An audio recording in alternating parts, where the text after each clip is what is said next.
नमस्कार. आपण आलेलो आहे थोरगावन या गावी आलेलो आहोत आणि या गावाचं जे राम मंदिर आहे, श्रीराम मंदिर, हे अतिशय प्रशस्त आणि भारदस्त असं राम मंदिर आहे. एक चांगल्या प्रकारचं एक उत्तम दर्जाचं असं राम मंदिर या ठिकाणी आहे. आणि या राम मंदिराचे जे सचिव आहेत आणि जे पदाधिकारी स्थानिक गावाचे जे रहिवासी आहेत ते या ठिकाणी प्रत्यक्ष उपस्थित आहेत. दादा, आपलं नाव काय सांगाल? माझं नाव विलास माधव चौधरी.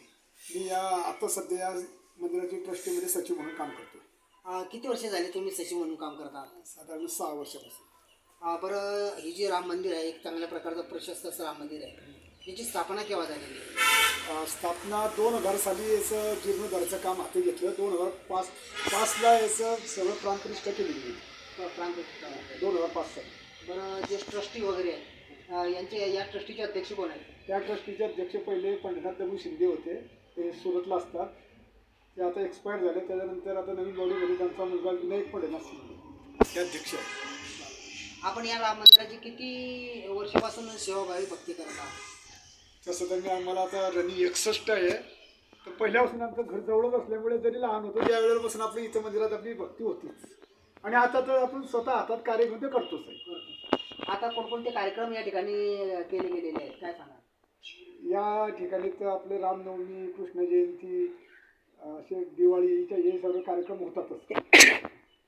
दादा, आपण या गावचे स्थानिक रहिवासी आहेत आणि चांगल्या प्रकारचं या ठिकाणी आपला रहिवास आहे. तुम्हाला या मंदिराच्या संदर्भात काय अनुभव आलेला आहे, काय सांगा? आम्ही वडिलोपार्जी घडलेलो पुरातनपासून जन्म घेतलाच आहे. आणि हे जे पूर्वीच्या लोकांनी बांधून ठेवलं आहे, हे ग्रामस्थांनी जे केलेलं आहे ते योग्य आहे. आपण काय सांगायचं?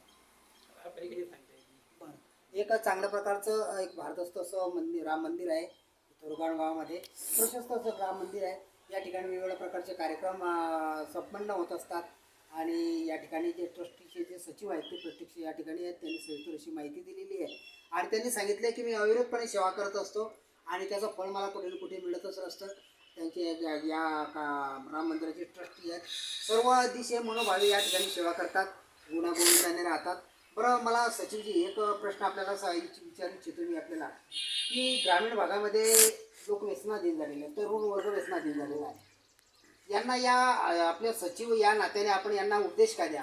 त्यांना उद्देश एवढाच की आपण हे आता हे आवाढव्य राम मंदिर आहे, त्यांनी इथं आध्यात्मिक मार्गाला लागायला पाहिजे.